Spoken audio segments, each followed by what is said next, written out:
पूर्णिमा का जो चंद्र है वो विशाल काय है और उस चंद्र की पूर्णता में हमारी अभिलाषाएं भी पूर्ण हो।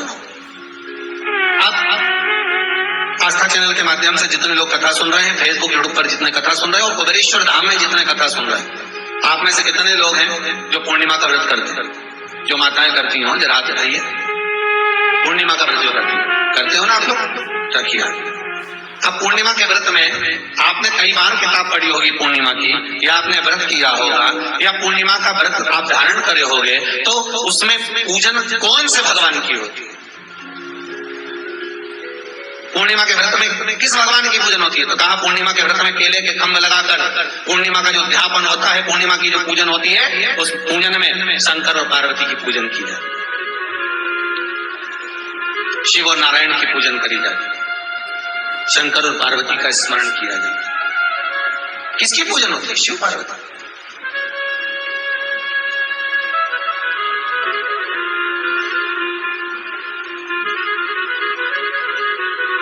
क्यों? शंकर और पार्वती का पूजन क्यों करा जाता है पूर्णिमा के व्रत में? क्योंकि शिव और माता पार्वती ही केवल एक ऐसे हैं जिन्होंने अपूर्ण लक्ष्मी को भी पूर्ण बना दिया था। किसको पूर्ण बनाया? लक्ष्मी। शरद पूर्णिमा के दिन अगर आप शंकर भगवान को एक लोटा पानी अगर शिव को समर्पित कर रहे हो, श्वेत पुष्प को रखकर शंकर जी के ऊपर सफेद फूल को चढ़ाकर अगर एक लोटा जल भी, एक पात्र जल भी शंकर को समर्पित कर रहे हो, तो ये लक्ष्मी के लिए ही तो कर रहे हो।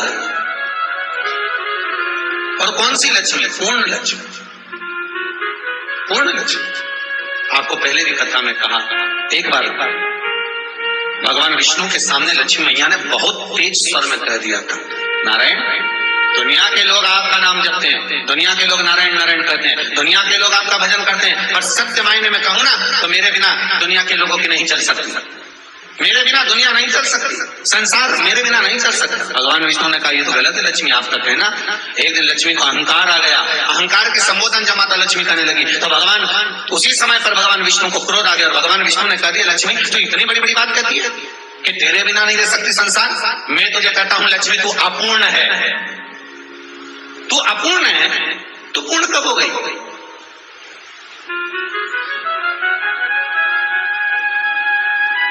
तेरी पूर्णता कहां हो गई? लक्ष्मी की आंख से आंसू बहने लगे, आज आपने मुझे अपूर्ण कहा है। आपको मालूम है आप मुझे अपूर्ण कर रहे हो? आपको ये ज्ञात हो रहा है आप मुझे अपूर्ण कर रहे हो? भगवान कहते हैं हाँ लक्ष्मी मैंने तुझे अपूर्ण कहा। अपूर्णता का मतलब आप जानते हो ना? भगवान कहते हैं लक्ष्मी मैं सब जानता हूँ। लक्ष्मी रोती हुई माता सरस्वती के पास पहुंच गई। सरस्वती ने पूछा क्या बात है लक्ष्मी, क्यों रो रही हो? लक्ष्मी जी ने कहा क्या बताऊं सखी, मेरे पति ने आज मुझे अपूर्ण कर दिया है। तो क्यों रो रही है तू? अपूर्ण अगर कह दिया, पति ने ही तो कहा है ना, तो क्यों रोना? चल मेरे साथ।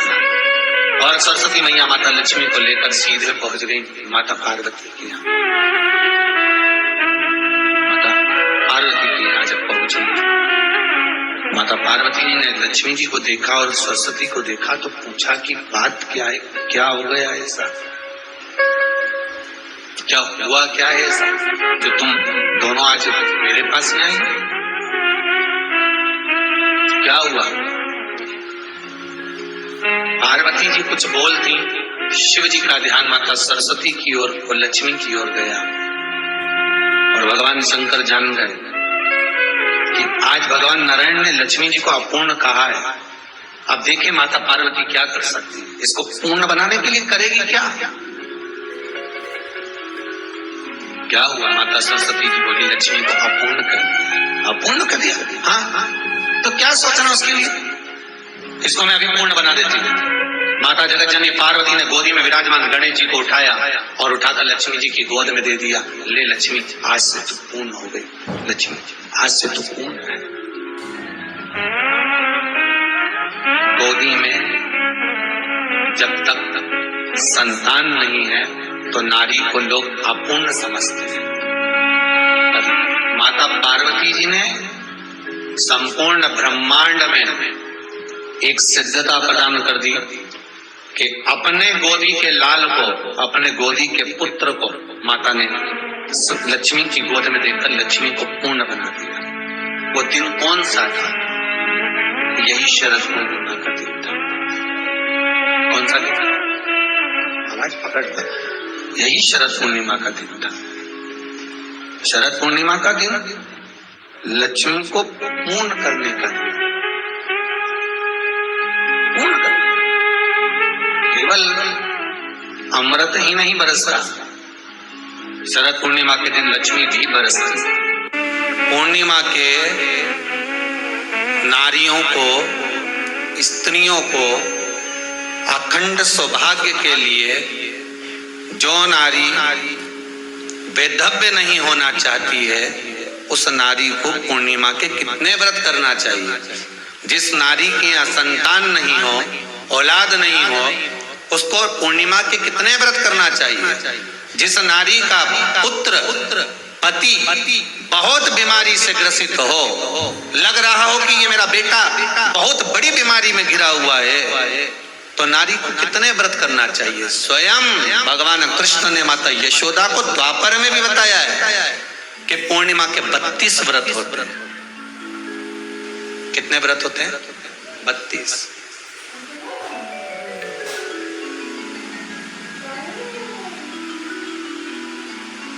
स्वयं भगवान कृष्ण यशोदा रानी को, माता यशोदा जी को भी बता रहे 32।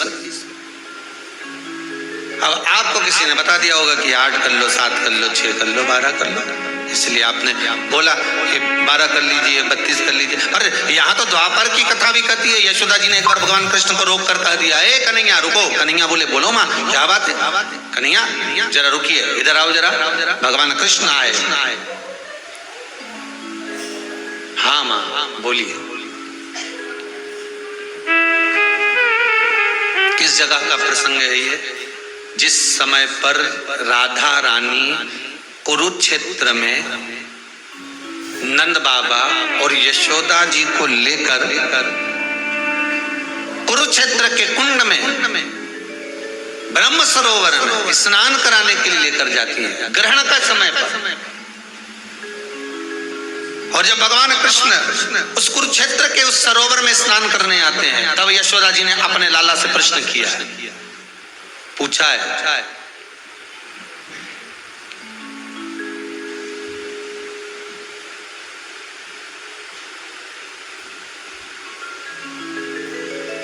कि नारी वैधव्य होकर ना मरे,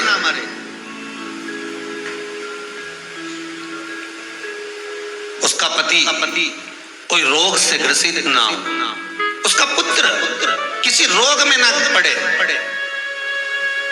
अरे भाई कितना सुंदर संवाद लिखा है। अगर किसी माता का पुत्र मान लो किसी नशे में डूबा हुआ है, कोई नशा कर रहा है और गलत नशा है, आपको लग रहा है कि ये नशे में डूबा हुआ है, आपको लग रहा है कि ये गलत जगह पर डूब गया है, आपको लग रहा है कि मद्यपान में, मांसाहार में या अधिक गांजा आदि का जो भी नशे होते हैं, जितने भी नशे, उसमें डूब चुका है। और माँ उसको समझा रही है, तू नशे में मत डूब, तू इस काम को मत कर, तू ये गलत कर्म मत कर।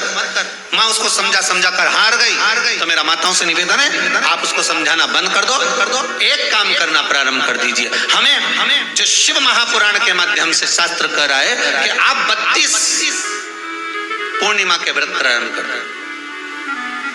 उसमें करना क्या है आपको? केवल जिस दिन व्रत रहे, रात्रि के समय पर कोई भी मीठा कुछ भी सामग्री आप चंद्र की रोशनी में, चंद्र को अर्घ देने के बाद, पूजन करने के बाद उसको रखो, और वही सामग्री जो नशा कर रहा है उसको पूर्णिमा के दूसरे दिन उसको खिलाओ। आप धीरे धीरे खिलाना चालू करेंगे, जिस नशे में वो डूबा हुआ उस नशे से वो छूटना प्रारंभ हो जाएगा। 2 पूर्णिमा व्रत करके तो देखो, तीसरे में तुम्हें जरूरत ही नहीं। धीरे धीरे आप रुक